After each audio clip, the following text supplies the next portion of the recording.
Choosing a special place to go for dinner can be tough. You know, we have a lot of great options here in the Twin Cities, but if you're looking for a combination of history and a renovated fresh look, then take a look at what Angela Davis found in St. Paul for tonight's Finding Minnesota.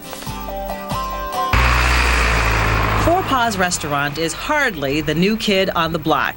The mansion has stood here in St. Paul's Irvine Park neighborhood since 1870. But a major remodeling project over the summer now makes it one of the Twin Cities' newest, sassiest places to tip back your wine glass and have a fine meal. You pleased with how everything turned out overall? It's just wonderful. It really is. You know, as you go in from room to room in the facilities, every one of them have a different feel.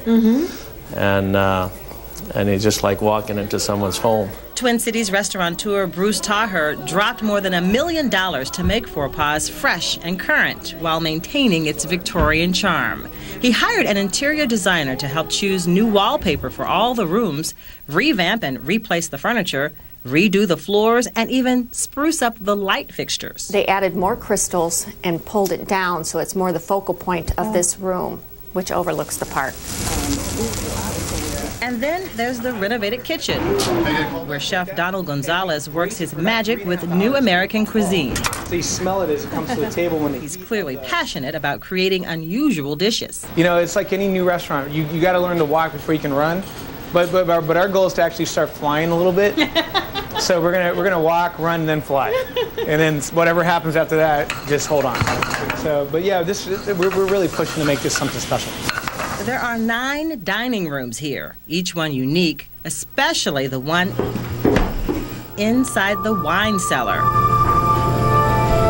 The ceiling is made of copper. The Forepaugh Mansion is on the National Register of Historic Places. And even though it was built way back in 1870, you can still find some of the original features intact, like the front doors.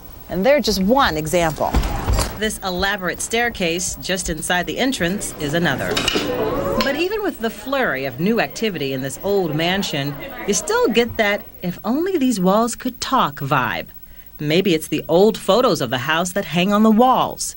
This one from 1908 shows the home at a time when the Irvine Park neighborhood started going through tough times. This one from the 1970s shows the mansion in a truly dilapidated state. Houses really were not taken care of, and the whole place kind of fell apart. And then in 1974, there was a rebirth. There was a whole idea that this park could be salvaged. Houses were sold for $1. Houses were sold with the condition that people renovate them. And this neighborhood has really experienced a renaissance in the last 30 years that is quite remarkable. But it is this picture of Joseph Forepaugh that is the biggest reminder of the mansion's colorful past. He was a wealthy dry goods merchant in St. Paul. When he retired, he built the house for his wife and 2 kids. Years later, Forepaugh committed suicide, and so did the woman believed to be his mistress. She was a maid named Molly. A lot of people believe that there is a ghost that inhabits our 3rd floor. But once again, that's just a story. A story just as juicy as some of the cuisine here.